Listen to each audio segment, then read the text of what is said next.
नमस्कार साथियों। आज की जो कहानी है वो कहानी है भारतीय बैंकों से सबसे ज्यादा पैसे वसूलने वाली व्यक्ति की है, जिसने भारतीय बैंकों से 1-2 करोड़ नहीं, कुल 9,000 करोड़ का लोन लिया था। वो हमारे महान व्यक्ति हैं। मैं उनका नाम नहीं लेना चाहूंगा क्योंकि आगे आप वीडियो देखेंगे तो जान जाएंगे। ये ऐसा वो व्यक्ति था जिसने भारतीय बैंकों को अकेले लोहे के चने चबवा दिए थे।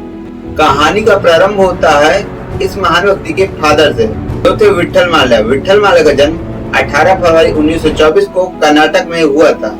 इनके पिता लेफ्टिनेंट कर्नल थे, जिनका नाम बंटवाल गणपति माल्या व इनकी माता का नाम देवी माल्या था।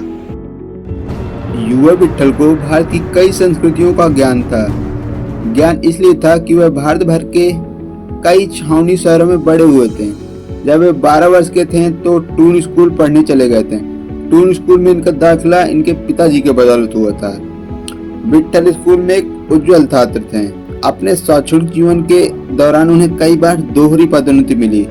स्कूल खत्म करने के बाद इन्हें कोलकाता के प्रेसिडेंस कॉलेज में स्वीकार कर लिया गया। इन्होंने इस कॉलेज को इसलिए भी चुना क्योंकि इनके पिता उस समय कोलकाता में तैनात थे।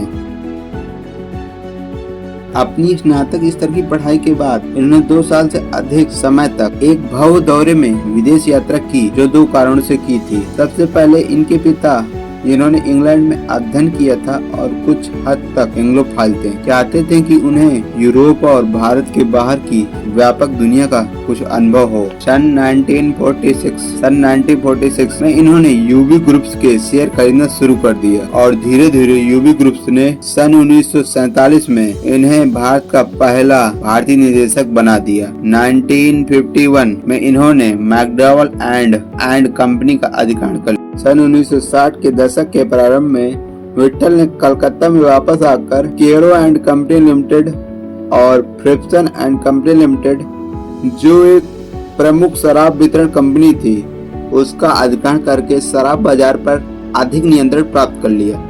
जिसके बाद 1970 में दशक के प्रारंभ में एक अन्य वितरण फर्म हर्बर्टसन्स लिमिटेड का अधिग्रहण कर लिया। सन 1977 में जब एक आधिकारिक शराबबंदी अभियान में शराब बनाने वाली कंपनी और भट्टियों को चौपट कर दिया, तब विट्ठल ने उदयपुर, अलवर, मीरगंज और श्रीरामपुर की और भी कई शराब वाली कंपनियां और भट्टियों के प्रबंधन अनुबंधों को खरीद कर या उनके माध्यम से उन पर नियंत्रण हासिल कर अपनी दूरदर्शिता का परिचय दिया।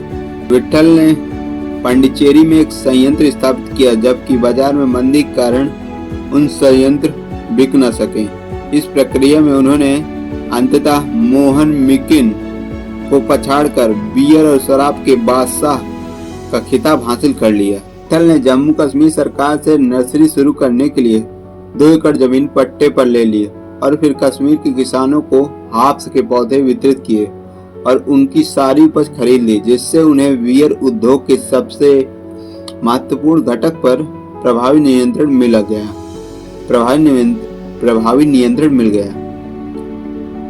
सन 1981 में माल्या के पास 10 शराब बनाने वाली कंपनियां और 14 डिस्टिलरीज और 7 प्रसंस्कृत खाद्य कंपनियां व 6 निवेश कंपनियां, 2 छोटी पैकेजिंग इकाई और 3 दवा कंपनियां व शीतल पेय बोतल बनाने वाली संयंत्र, 1 बैटरी इकाई और कंपनी को 2 स्टेशनरी कंपनी में से एक थी। इनकी 3 शादियां हुई थी। पहली शादी ललिता रमैया से हुई थी और उनका एक बेटा था विजय माल्या। इसके बाद उन्होंने एक तलाकशुदा विधवा महिला से शादी की, वह जिससे उनकी कोई संतान नहीं थी। फिर उनकी तीसरी शादी कला सारणवाड़ी, जो शादी के बाद रीतू माल्या के नाम से मशहूर थी, उनसे हुई, जो एक सिंधी महिला थी, शिक्षा से वकील थी, लेकिन कपड़ों का व्यवसाय चलाती थी। उनसे भी इन्हें कोई एक संतान की प्राप्ति नहीं हुई। सन 1983 में इन्हें अचानक हार्ट अटैक आने से 13 अक्टूबर को इनकी मृत्यु हो गई। जानेंगे विट्ठल माल्या के बेटे के बारे में, जिनका नाम है विजय माल्या। नाम तो आपने सुना ही होगा। विजय माल्या का जन्म 18 दिसंबर 1955 को कोलकाता पश्चिम बंगाल में हुआ था। बचपन से ही माल्या करोड़पतियों की तरह जिंदगी जीता था। उसका कारण था उसके पिता का शराब अंपायर। कहते हैं जिस उम्र के बच्चे धूल मिट्टी के खेल जैसे अंटी डंडा, मिट्टी के वाहन बनाकर ट्रैक्टर वैक्टर जैसे चलाना, टायर चलाना जैसे खेल खेलते थे, तब Mallya remote car, Ferrari, cycle, अन्य महंगी चीजों से खेला करता था। माल्या ने अपनी कॉलेज की पढ़ाई सेंट जेवियर कॉलेज से पूर्ण की और कॉलेज पूर्ण करने के बाद 1970 को यूएस चले गए, जहां इन्होंने यूनिवर्सिटी ऑफ कैलिफोर्निया से business management and international trade law काफी सारी चीजें सीखी। 1983 में जब माल्या 28 साल के थे तब उनके पिता की मौत हो गई। उनके बाद उनके पिता के कारोबार को संभालने की जिम्मेदारी उन्हीं के ऊपर आ गई और उसके बाद वे यूनाइटेड ब्रूअरी समूह के अध्यक्ष बन गए। तब से अब तक का यह समूह 60 से अधिक कंपनियों के साथ एक बहुराष्ट्रीय संगठन के रूप में उभरा है। 1986 में इनकी मुलाकात एयर इंडिया की एयर होस्टेस समीरा त्याबजी से हुई। इसके बाद इन दोनों ने शादी कर ली और उनका 7 मई 1987 को एक बच्चे सिद्धार्थ माल्या का जन्म हुआ।